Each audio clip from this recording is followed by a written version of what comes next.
Hello मेरे प्यारे दोस्तों, कैसे हो आप। आशा करते हैं कि आप लोग मस्त हो गए, तंदुरुस्त हो गए और अपनी पढ़ाई में व्यस्त हो गए। तो कल अपन लोगों ने क्लास 10th के मैथ की एक्सरसाइज 1.1 के कुछ सवाल किए थे। तो आज अपन आगे क्लास स्टार्ट करते हैं। कल जहाँ पे अपन ने क्वेश्चन छोड़े थे उसके आगे सॉल्व करेंगे। तो कल अपन 1.1 के क्वेश्चन नंबर 4 तक सॉल्व कर चुके थे। तो आज अपन कौन सा क्वेश्चन सॉल्व करेंगे? आज अपन क्वेश्चन सॉल्व करेंगे 5। क्वेश्चन नंबर कौन सा है? 5। तो चलिए अपन क्वेश्चन को पढ़ते हैं। क्वेश्चन क्या कह रहे हैं? जांच कीजिए कि किसी भी प्राकृतिक संख्या n के लिए संख्या 6 की पावर n अंक 0 पर समाप्त हो सकती है। तो आप लोगों को ये बताना है कि अपन को संख्या क्या दी हुई। संख्या तो मैं दी हुई है 6 की पावर n। नंबर कितना दिया है? नंबर है 6 की पावर n। आपको बताना क्या है कि यहाँ पे क्या है, n इक्वल क्या दिया है? n है नेचुरल नंबर। क्या है? Natural number. नेचुरल नंबर का मतलब क्या होता है? प्राकृतिक संख्या। क्या होती है? प्राकृतिक संख्या। और प्राकृतिक संख्या कहाँ से स्टार्ट होती है? प्राकृतिक संख्याएं अपनी 1 से स्टार्ट होती है। कहाँ से स्टार्ट होती है? 1 से। तो अपन को ये चेक करना है कि जो अपना n है नेचुरल नंबर है, इसकी जगह अपन को प्राकृतिक संख्या पुट करनी है और ये बताना है कि ये कभी भी 0 पर समाप्त होगा कि नहीं, कि लास्ट डिजिट 0 आएगी या नहीं। तो चलिए अपन शुरू करते हैं। तो नेचुरल नंबर कहाँ से स्टार्ट होते हैं? नेचुरल नंबर होते हैं 1 2 3 4 डॉट डॉट डॉट कहाँ तक जाएंगे? इनफाइनाइट तक। कहाँ तक जाएंगे? तो सबसे पहले अपन पुट करेंगे n इक्वल 1। सबसे पहले क्या पुट करेंगे? Put n equal 1। और हिंदी में क्या लिखना है? n इक्वल 1 मतलब रखने पर। क्या लिखोगे? रखने। हिंदी वालों को लिखना है n बराबर 1 रखने पर। और इंग्लिश में क्या लिखना है? Put n equal 1। तो चलिए लिखते हैं। तो बताओ नंबर क्या दिया हुआ? संख्या ये है 6। अगर यहाँ पे n इक्वल 1 पुट करेंगे तो वैल्यू कितनी आएगी? 6। अब अपन पुट करेंगे n इक्वल 2। क्या पुट करेंगे? Put n equal 2। तो फिर से संख्या क्या आएगी? तुम रख देना n बराबर 2 रखने पर। चलो अब 6 है, n की जगह कितना पुट करना है? 2। तो पावर 2 है तो 6 इंटू 6 तो ये क्या होगा? 36। अब अपन पुट करेंगे n equal 3। n equal 3 n बराबर 3 रखने पर। तो चलिए रखते हैं। तो अपनी संख्या क्या आएगी? संख्या। संख्या मतलब नंबर कितना है? 6 की पावर 3। तो अपन क्या लिखेंगे? 6 इंटू 6 इंटू 6। तो अगर तीनों 6 का अपन मल्टीप्लाई करेंगे तो ये आएगा 216। अच्छा, यहाँ पे अगर अपन गौर से देखें तो लास्ट में डिजिट आ कौन सा रहा है? अगर अपन ने n इक्वल क्या 1 पुट किया तो 6 आया है, n इक्वल 2 पुट किया तो लास्ट में कितना आया? 6 आया है, n इक्वल 3 पुट किया तो कितना आया? 6। और अपन लोग जानते हैं कि अगर 6 का 6 में मल्टीप्लाई करेंगे तो हमेशा लास्ट में डिजिट क्या आएगी? 6 आएगी। तो अपन अब आगे क्या करना है? आगे ऐसे लिखना है सिमिलरली। क्या लिखना है? सिमिलरली। हिंदी में लिखना है इसी प्रकार। इसी प्रकार और फिर कर देना डॉट डॉट। हम कह सकते हैं, हम कह सकते हैं कि संख्या 6 की पावर n n प्राकृतिक संख्या के लिए n प्राकृतिक संख्या के लिए कभी भी शून्य पर कभी भी शून्य पर समाप्त नहीं होगी। समाप्त नहीं होगी। इंग्लिश में क्या लिखोगे? Similarly we can say that number 6 की power n can not end with digit 0 for natural number n। तो अपन कह सकते हैं कि 6 की पावर n कभी भी 0 पर समाप्त नहीं होगी। तो चलिए अब अपन देखते हैं अगला क्वेश्चन। अगला क्वेश्चन क्या है? व्याख्या कीजिए 7 गुणा 11 गुणा 13 प्लस 13 7 गुणा 6 5 4 3 2 1 प्लस 5 भाज्य संख्या है। कौन सी संख्या? भाज्य। भाज्य का मतलब होता है कंपोजिट नंबर। क्या होता है? Composite number. पहले तो ये पता चल जाए भाई कंपोजिट नंबर क्या होते हैं। तो नंबर देखो, एक तो होता है कंपोजिट नंबर, एक होता है प्राइम नंबर। प्राइम नंबर वो नंबर होता है जो किसी भी संख्या से डिवाइड नहीं होता, या तो वो खुद से डिवाइड होगा या 1 से डिवाइड होगा। और दूसरी भाषा में अपन ये कह सकते हैं कि कंपोजिट नंबर वो नंबर होता है जिसके 2 से ज्यादा फैक्टर होते हैं। कितने फैक्टर होते हैं? 2 से ज्यादा। और प्राइम नंबर किसको कहेंगे? अगर प्राइम नंबर की बात करें, किस नंबर की बात करें? Prime number. प्राइम नंबर का मतलब होता है अभाज्य संख्या। क्या होता है? अभाज्य संख्या। तो प्राइम नंबर कौन सा नंबर होता है? प्राइम नंबर वो नंबर होता है जिसके फैक्टर कितने होंगे? फैक्टर होंगे 2। कितने फैक्टर होंगे? 2। और अगर कोई पूछे कि भाई कंपोजिट नंबर क्या होता है? कंपोजिट नंबर कौन सा number? Composite number. Composite number का मतलब होता है भाज्य संख्या। क्या होता है? भाज्य संख्या। तो इसके फैक्टर जो होंगे ना, इसके फैक्टर होंगे मोर देन टू। कितने फैक्टर होंगे? More than two factor. इसका मतलब ये है कि इसके जो गुणनखंड होंगे वो दो से ज्यादा होंगे। तो अपन को यहाँ क्या पता करना है? अपन को पता करना है कि भाई दिया गया जो नंबर है वो कंपोजिट नंबर है, तो इसके फैक्टर जो भी आएंगे वो दो से ज्यादा आएंगे। कितने आएंगे? दो से। अगर फैक्टर दो से ज्यादा आ जाएंगे तो अपन कह देंगे ये नंबर कैसा होगा? भाज्य संख्या होगा या कंपोजिट नंबर होगा। तो चलिए स्टार्ट करते हैं। सबसे पहले अपन देखते हैं नंबर क्या दिया हुआ, संख्या। संख्या मतलब नंबर क्या दिया हुआ है, चलो चेक करते हैं। संख्या क्या है तुम्हारे पास, देखते हैं। 7 × 11 × 13 + 13। अब यहाँ पे देखेंगे ये 13 है और ये भी क्या है? 13। ठीक है। अच्छा एक बात बताओ, 13 को अपन ऐसे लिख सकते हैं 13 × 1। तो 13 × 1 लिख सकता है। जैसे अपन 13 कॉमन ले लेंगे तो बचेगा क्या? 1 बचेगा। तो चलिए यहाँ पे क्या कॉमन है? यहाँ पे 13 और 13 कॉमन है, तो अपन क्या करेंगे? 13 कॉमन ले लेंगे। जैसे ही 13 कॉमन ले लेंगे, यहाँ बचेगा 7 और यहाँ बचेगा 11। और यहाँ से 13 कॉमन आने का, मैंने बोला 13 कॉमन ले लोगे तो क्या बचेगा? तो 1 बचेगा। चलिए 13 इधर कितना आ जाएगा? 11 का साथ में करेंगे तो ये 77 और प्लस का कितना? 1। तो ये 13, तो ये कितना हो जाएगा? 78। अपन मल्टीप्लाई वन कर सकते हैं तो इसके कितने फैक्टर हैं? इसके फैक्टर आ गए 3। तो ये नंबर कैसा होगा? ये नंबर होगा कंपोजिट नंबर। कंपोजिट नंबर मतलब भाज्य संख्या। चलिए अब अपन देखते हैं दूसरा नंबर। दूसरा नंबर क्या है? संख्या। नंबर, नंबर कितना दिया है? चलो नंबर 7 × 6 × 5 × 4 × 3 × 2 × 1 और प्लस का 5। अब यहाँ देखो, यहाँ पे 5 है और यहाँ पे भी क्या है? 5। तो अपन क्या करेंगे? 5 को कॉमन लेंगे। क्या लेंगे? 5 को कॉमन। 5 को कॉमन लेने के बाद क्या बचेगा? इधर बचेगा 7 × 6, ओ सॉरी 5 तो कॉमन अपन ले चुके हैं। तो क्या बचेगा? 4 बचेगा, 3 बचेगा, 2 बचेगा इंटू 1 और यहाँ 5 कॉमन ले चुके हैं तो यहाँ बचेगा 1। तो चलिए अपन करेंगे मल्टीप्लाई। चलो करते हैं। 7 छंगे कितना होगा? 7 छंगे हो जाएगा 42। कितना हो जाएगा? 42। 4 तिया 12, 12 दूनी 24, तो यहाँ आ जाएगा 24। अब गुणा करते हैं। 4 दूनी 8 और 4 चौक 16, 2 दूनी 4 और 2 चौक 8। इधर आएगा 8 और 6 4 कितना हो जाएगा? 10, 8 9 और कितना? तो यहाँ पे नंबर कितना है? यहाँ आ गया 1008 और प्लस में क्या है? प्लस में तुम्हारा 1। करते हैं। इसमें 1 ऐड करोगे तो कितना हो जाएगा? 1009। और अपन मल्टीप्लाई 1 मान सकते हैं, मान सकते हैं। तो यहाँ पे ये बताइए यहाँ पे फैक्टर कितने हैं? तो यहाँ पे अपन देखेंगे, यहाँ पे फैक्टर है अपने 2 से ज्यादा फैक्टर है। यहाँ पे भी कितने फैक्टर हैं? 2 से ज्यादा। तो अपन कह सकते हैं कि जो अपन को नंबर दिए गए हैं वो नंबर कौन से होंगे? कंपोजिट नंबर होंगे। तो these numbers are composite number. तो अपन को नीचे क्या लिखना है? These numbers are composite numbers. और अपन लिख देंगे दी गई संख्या कैसी है? दी गई संख्या भाज्य संख्या है। कौन सी संख्या है? भाज्य संख्या। तो इस प्रकार से अपन बता सकते हैं कि कौन सा नंबर भाज्य संख्या होगा और कौन सा अभाज्य।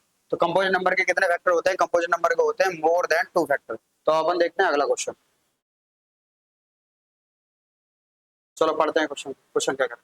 किसी खेल के मैदान में किसी खेल के मैदान में चारों ओर एक वृत्ताकार पथ है। इस मैदान का एक चक्कर लगाने में सोनिया को 18 मिनट लगते हैं। एक वृत्ताकार पथ है। कौन सा पथ है? वृत्ताकार। इस पर कोई चक्कर लगा रहा है। चक्कर कौन लगा रहा है? चक्कर लगा रही है सोनिया। तो चक्कर जब इस पे लगाया जाता है सोनिया के द्वारा, तो ये एक चक्कर लगाने में कितना टाइम लेती है? एक चक्कर लगाने में लेती है 18 मिनट। कितने मिनट लेती है? 18 मिनट।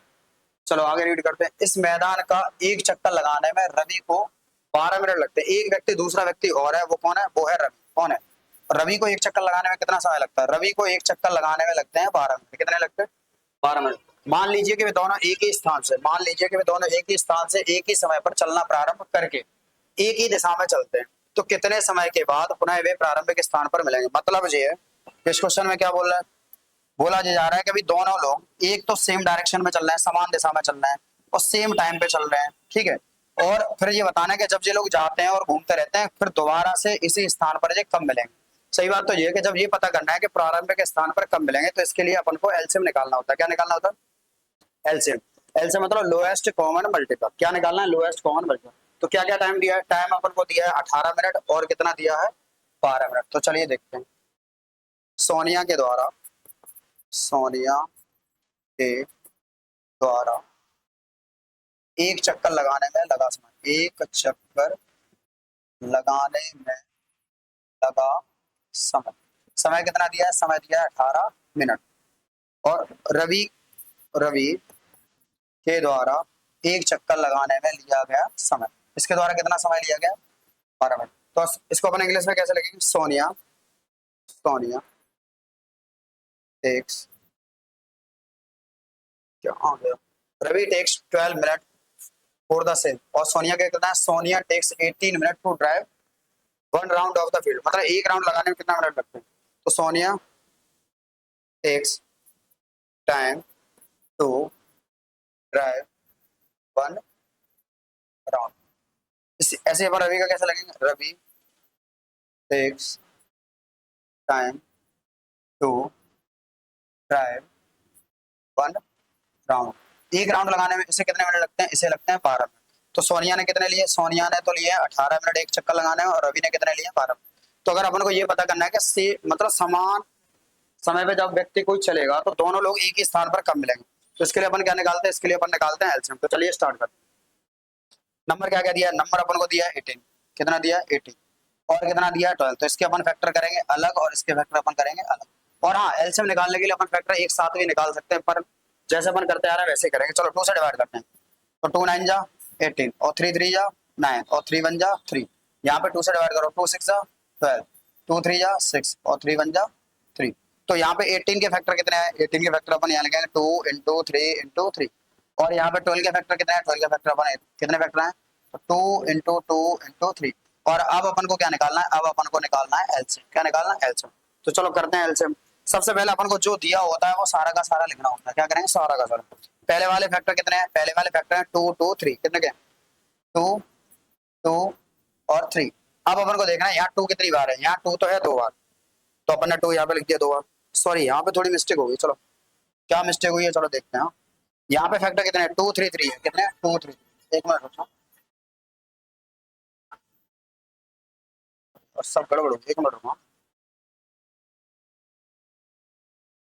चलो फैक्टर वैसे 18 के फैक्टर कितने हैं? 2 इंटू 3 और इंटू 3। 12 के 2 2 3, 2 2 3। अब अपन को क्या निकालना है? अपन को निकालना है, चलो देखते हैं। यहाँ पे फैक्टर है 2 3 3, कितना फैक्टर है? 2 3 और 3। यहाँ पे 2 कितनी बार है? यहाँ पे 2 2 बार है, तो पर यहाँ पे कितनी? एक बार, तो एक बार अपन और लिखते हैं। चलो मल्टीप्लाई करते हैं, 2 3 या 6, 6 2 या 12, 12 3 या 36। तो एलसीएम कितना आया? एलसीएम आया अपना 36 मिनट। कितना आया? 36 मिनट। तो ये दोनों लोग पुनः प्रारंभिक स्थान पर कितने समय बाद मिलेंगे? ये दोनों लोग पुनः प्रारंभिक स्थान पर स्टार्टिंग पॉइंट पर मिलेंगे 36 मिनट बाद। कितने मिनट बाद? 36 मिनट। तो इसका आंसर क्या होगा? They will meet again, they will meet again at a starting point after 36 minute. तो चलिए अब अपन देखते हैं अगला क्वेश्चन।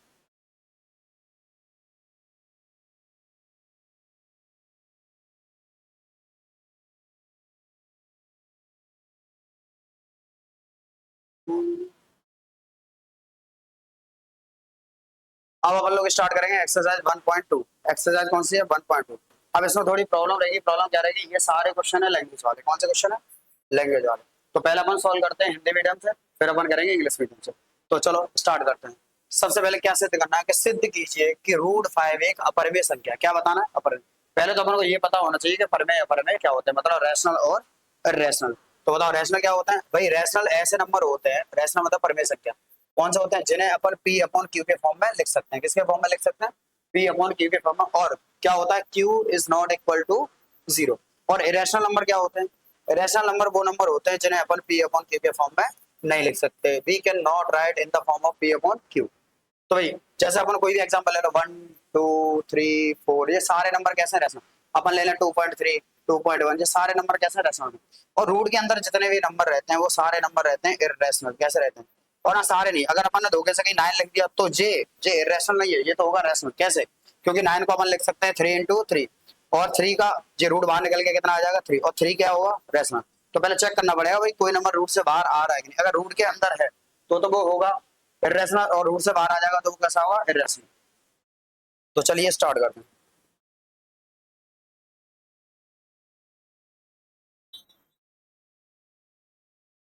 तो ऐसे क्वेश्चन सॉल्व करने से पहले अपन क्या करेंगे? सबसे पहले ये अपन को प्रूव क्या करना है? प्रूव ये करना है कि भाई कोई भी नंबर अपरिमेय है या नहीं।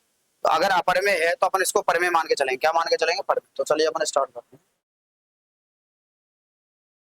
सबसे पहले अपन लिखेंगे माना। √5 एक परिमेय संख्या, एक परिमेय संख्या है। अच्छा, अगर ये परिमेय संख्या है तो इसे अपन P अपॉन Q के फॉर्म में लिख सकते हैं, लिख सकते हैं। चाहे तो अपन बोल दें P अपॉन Q या अपन बोल दें A अपॉन B, तो उससे तो कोई अंतर पड़ेगा नहीं। तो चलिए अपन लिखते हैं, अगर ये परिमेय संख्या दी है तो अपन इसे किस फॉर्म में लिख सकते हैं, A अपॉन B। तो A अपॉन B इक्वल क्या होगा, √5। क्या होगा, √5। और यहाँ पे जो अपन ने जो लिखा है A और B, जो A और B होते हैं, जो होते हैं अपने कौन से नंबर होते हैं, इन नंबर, मतलब जैसे हमने लिखा A और B, इस नंबर में कोई भी नंबर कॉमन नहीं होगा। क्या नहीं होगा, तो ये नंबर होंगे अपने को प्राइम। कौन से को प्राइम, मतलब सहभाज्य संख्या। कौन से, जैसे मैंने लिखा 2/3, क्या लिखा, तो 2 में और 3 में कोई भी नंबर मतलब कॉमन नहीं होगा। कॉमन नहीं होगा तो इन्हें अपन बोलते हैं सहअभाज्य संख्या। कौन से बोलते हैं, सहअभाज्य संख्या। कौन सी संख्या बोलते हैं, सहअभाज्य संख्या। तो सहअभाज्य का मतलब होता है को प्राइम, जिनमें कोई भी नंबर कॉमन नहीं होता। तो चलो शुरू करते हैं। तो अपन लिखेंगे जहां ए और बी, जहां ए और बी सहअभाज्य संख्या है, सहअभाज्य संख्या है। चलो, अगर ये सहअभाज्य संख्या है तो इनमें कोई कॉमन नहीं होगा। अब अपन को अगर यहाँ पर रूट लगा हुआ है तो अपन इसका करेंगे स्क्वायर। क्या करेंगे, स्क्वायर। तो ए अपॉन बी, इसका इधर करेंगे स्क्वायर और इधर का क्या करेंगे, तो स्क्वायर से जे रूट हट जाएगा, यहाँ क्या बचेगा, यहाँ बचेगा ए स्क्वायर और यहाँ क्या बचेगा, बी स्क्वायर इक्वल में क्या आएगा, 5। अब देखना यहाँ ए स्क्वायर, इस 5 को इधर ले गया तो 5 आ जाएगा नीचे और बी स्क्वायर पहुंच जाएगा ऊपर। अब इसका मतलब ये है कि और अपन यहाँ करके लिखते हैं यहाँ, तो बी स्क्वायर इक्वल क्या हो जाएगा, ए स्क्वायर अपॉन 5। इसका मतलब ये कि जो ए स्क्वायर है ये किस, इसमें ए स्क्वायर में किससे भाग जाएगा, भाई नीचे 5 लगा, एक थ्योरम होती है, अगर कोई भी स्क्वायर वाला नंबर अगर 5 से डिवाइड है तो वो नंबर भी 5 से डिवाइड होगा। तो यहाँ पे क्या लिखेंगे, ए स्क्वायर 5 से विभाज्य, ए स्क्वायर 5 से विभाज्य, इसलिए ए भी 5 से विभाज्य होगा। क्या होगा, 5 से विभाज्य होगा। अब इसका मतलब ये है कि ए में किससे भाग जा रहा है, भाई ए में भाग जा रहा है 5 से। अब अपन क्या करेंगे, अब अपन आगे सॉल्व करते हैं। अब अपन लिखेंगे माना, ये जो ए है, ए की जगह अपन एक नया कांस्टेंट ले लेंगे, जिसको अपन लेंगे अपन ए इक्वल क्या ले लेंगे, ए इक्वल ले लेंगे अपन। यहाँ अपॉन में जैसे इधर अभी 5 है तो अपन 5 मानेंगे, 3 आएगा तो 3 मानेंगे, 2 आएगा तो ए इक्वल अपन ने मान लिया 5c। क्या मान लिया, 5c। अब इसको अपन पुट करेंगे इक्वेशन फर्स्ट में, इसको अपन दे दे रहे हैं इक्वेशन फर्स्ट। तो यहाँ लिखेंगे समीकरण 1 से, क्या लिखेंगे, समीकरण 1 से। समीकरण 1 देखते हैं, समीकरण 1 क्या दिया, बी स्क्वायर इक्वल दिया है ए स्क्वायर अपॉन 5। अब यहाँ लिखेंगे बी स्क्वायर, अच्छा ए की जगह कितना है, ए की जगह है 5c, इसका करेंगे स्क्वायर अपॉन में आएगा 5, तो ये आ गया बी स्क्वायर। 5 का करेंगे तो 25, इधर आएगा सी, इधर आएगा 5, 5 से काटते हैं, 5 एकम 5 और 5 25, तो क्या आया, बी स्क्वायर बराबर आया 5c स्क्वायर। अब ये 5 है ना, इसको नीचे लेके आएंगे तो बी स्क्वायर अपॉन में क्या आ जाएगा 5 और इधर क्या है सी स्क्वायर, और अपन लिखेंगे यहाँ कर, तो सी स्क्वायर इक्वल कितना आ जाएगा, बी स्क्वायर अपॉन 5। इसका मतलब क्या है, अब इसका मतलब ये है यहाँ पे जे बी स्क्वायर 5 से विभाज्य, बी स्क्वायर 5 से विभाज्य, बी स्क्वायर 5 से विभाज्य, इसलिए बी भी 5 से विभाज्य होगा, बी भी 5 से विभाज्य होगा। अब एक बात तो यहाँ पे जो अपना पहला नंबर था, पहले अपन ने ये बोला था कि ए और बी, कौन सा ए और बी, कौन सी संख्या है, सहअभाज्य संख्या। सहअभाज्य का मतलब ए और बी में कोई नंबर कॉमन नहीं, पर यहाँ अपन ने देखा कि जो नंबर पहला वाला है ए में तो 5 से डिवाइड जा रहा है, किससे जा रहा है, 5 से, और बी में भी कहा से डिवाइड जा रहा है, 5 से। इसका मतलब क्या है, अगर इसमें 5 से डिवाइड हो रहा है तो ए के अंदर 5 होगा तभी तो डिवाइड होगा, और बी के अंदर भी क्या होगा, 5। इसका मतलब ये है कि जो अपन ने माना था कि ए और बी सहअभाज्य संख्या, तो वो तो सहअभाज्य है ही नहीं। क्यों नहीं है, क्योंकि इसमें 5 से डिवाइड हो रहा है, इसमें भी किससे डिवाइड हो रहा है, 5 से। तो अपन कह सकते हैं कि अपन ने जो यहाँ अपन लिखते हैं, चलो क्या लिखेंगे, यहाँ 5 संख्या ए और बी में कॉमन है, कॉमन है। अब कॉमन है पर अपन पहले ही मान चुके सहअभाज्य, तो कोई कॉमन होगा नहीं। इसका मतलब ये है कि जो अपन ने माना है वो कैसा है, गलत है। तो अपन लिख देंगे अतः √5 एक अपरिमेय संख्या। कौन सी है, अपरिमेय संख्या है। सबसे पहले अपन ने क्या करा, अपन उल्टा मान के चलेंगे, जैसे ये परिमेय, वो सॉरी ये अपरिमेय है तो अपन क्या मान के चलेंगे, परिमेय। और परिमेय संख्या कौन सी संख्या होती है, जिन्हें अपन पी अपॉन क्यू के फॉर्म में लिख सकते हैं। तो यहाँ अपन ने लिख दिया ए अपॉन बी, पर यहाँ जो नंबर है ए अपॉन बी, ये संख्या कैसी होंगी, सहअभाज्य होंगी। सहअभाज्य का मतलब होता है कि इनमें कोई भी संख्या कॉमन नहीं होगी। पर अपन ने क्या करा, आगे चल के अपन ने चेक किया कि ए में तो डिवाइड हो रहा है 5 से, बी में डिवाइड हो रहा है 5 से, इसका मतलब ये है कि ए और बी में क्या कॉमन है, ए और बी में 5 कॉमन है। तो इसका मतलब जो अपन ने माना है वो कैसा था, गलत। इसलिए ये √5 क्या होगा, √5 होगा अपरिमेय संख्या। तो चलिए अब हम देखते हैं अगला क्वेश्चन।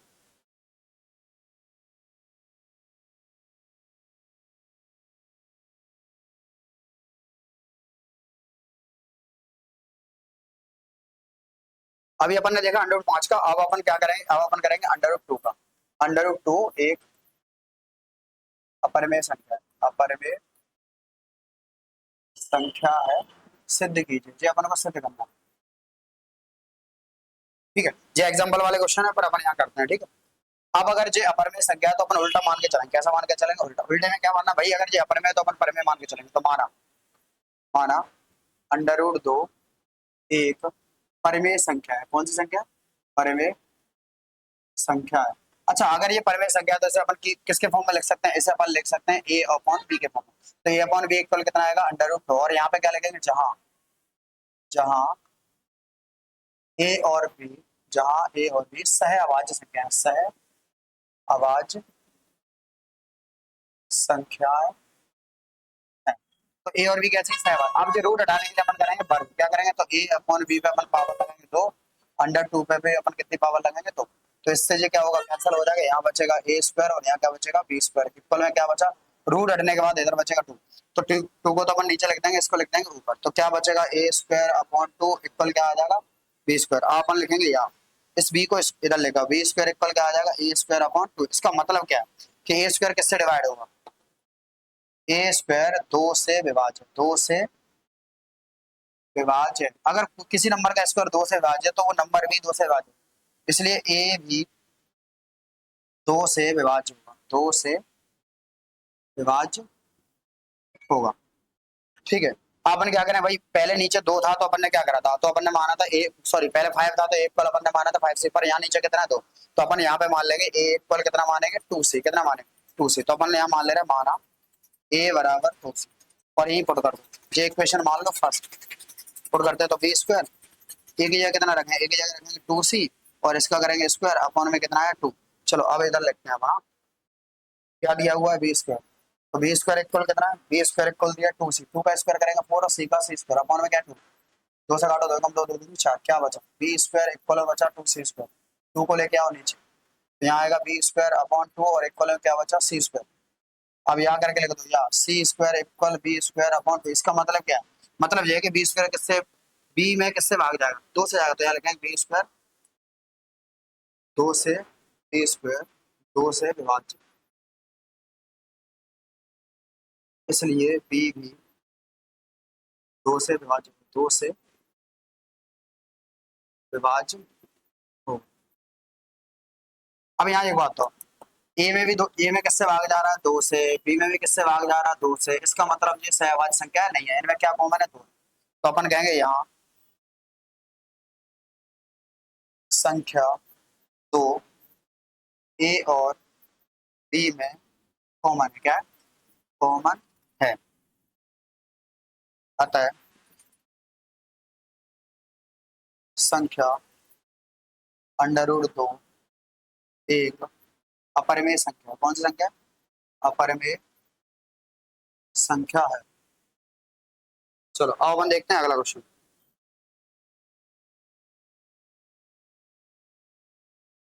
अपन चेक करेंगे √3। क्या चेक करेंगे, √3 एक अपरिमेय संख्या है, सिद्ध की। एक अपरिमेय संख्या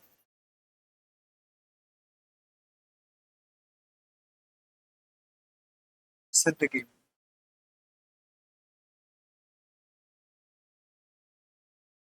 चलो यहाँ चेक करते हैं। अब फिर से √3 क्या है, एक अपरिमेय संख्या है, पर अपन इसको क्या करेंगे, उल्टा मान के चलेंगे। कैसा मान के चलेंगे, उल्टा। तो अपन क्या मानेंगे, माना माना √3 एक परिमेय संख्या है। कौन सी संख्या है, परिमेय संख्या। अब परिमेय है तो अपन इसे कैसे लिख सकते हैं, इसे अपन लिख सकते हैं a अपॉन b के फॉर्म में। इक्वल में कितना आएगा, इक्वल में आएगा √3। यहाँ पे क्या लिखेंगे, जहां a और b सह अभाज्य संख्या है, सह अभाज्य संख्या। सहभाज्य का मतलब है इनमें कोई भी संख्या कॉमन नहीं हो। अब रूट हटाने के लिए अपन क्या करेंगे, रूट हटाने के लिए अपन वर्ग कर देंगे। तो a अपॉन b का यहाँ करेंगे वर्ग, और यहाँ पे काय का वर्ग करेंगे, √3 का वर्ग। तो वर्ग से ये हट जाएगा, यहाँ क्या बचेगा ए स्क्वायर और यहाँ क्या बचेगा बी स्क्वायर। इक्वल में कितना आया 3। अब इस 3 को यहाँ नीचे लिख देंगे, बी को कहाँ लिख देंगे ऊपर। चलो क्या आएगा ए स्क्वायर अपॉन 3 और इक्वल में आएगा बी स्क्वायर। अब अपन लिख देंगे यहाँ में क्या आएगा बी स्क्वायर, इधर अपन लिखेंगे ए स्क्वायर अपॉन का 3। इसका मतलब क्या है, क्योंकि ए स्क्वायर 3 से विभाज्य, ए स्क्वायर 3 से विभाज्य, इसलिए ए भी 3 से विभाज्य होगा, इसलिए ए भी 3 से विभाज्य होगा। चलो अब ऐसे थी, अभी मैंने क्या किया था, जब √5 था तो ए इक्वल अपन ने माना था 5c। जब √2 था तो अपन ने ए इक्वल कितना माना था, पर यहाँ पे कितना 3, तो ए इक्वल कितना मानेंगे, यहाँ पे मानेंगे 3c। कितना मानेंगे 3c। तो अपन लिख देंगे माना ए बराबर 3c और यहाँ पे पुट कर देंगे बी स्क्वायर, ए की जगह कितना रखें 3c, इसका करेंगे स्क्वायर अपॉन में कितना आएगा 3। चलिए अब अपन लिखते हैं आगे, बताओ बी स्क्वायर का 3 का स्क्वायर करेंगे तो कितना आएगा 9 और इधर आएगा सी स्क्वायर अपॉन में कितना आएगा, अपॉन में आएगा 3। तो 3 बन जा 3 और 3 3 जाना, क्या बचा बी स्क्वायर इक्वल यहाँ बचा 3c स्क्वायर। 3 को अपन लेके आएंगे नीचे, बी स्क्वायर अपॉन 3 और यहाँ क्या बचेगा, यहाँ बचेगा सी स्क्वायर।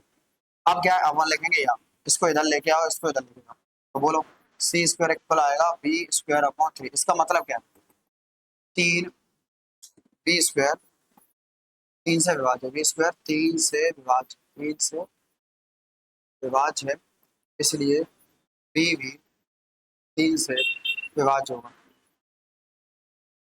इसका मतलब यह है कि ए में किससे डिवाइड जा रहा है, ए में जा रहा है 3 से, बी में जा रहा है 3 से। किसी नंबर में जिस संख्या से डिवाइड होता है वो नंबर उसके अंदर होता है। इसका मतलब कॉमन क्या है, ए में 3 कॉमन है, बी में 3 कॉमन है। तो अपन क्या लिखेंगे, अपन लिखेंगे संख्या 3 ए और बी में कॉमन है, अतः √3 1 √3 1 √3 1 अपर में संख्या है। तो इस प्रकार से ये क्वेश्चन अपन सॉल्व कर सकते हैं। ठीक है, तो आज की क्लास अपन यहीं स्टॉप करते हैं, मिलते हैं अपन अगली क्लास में। Okay, thank you, bye bye.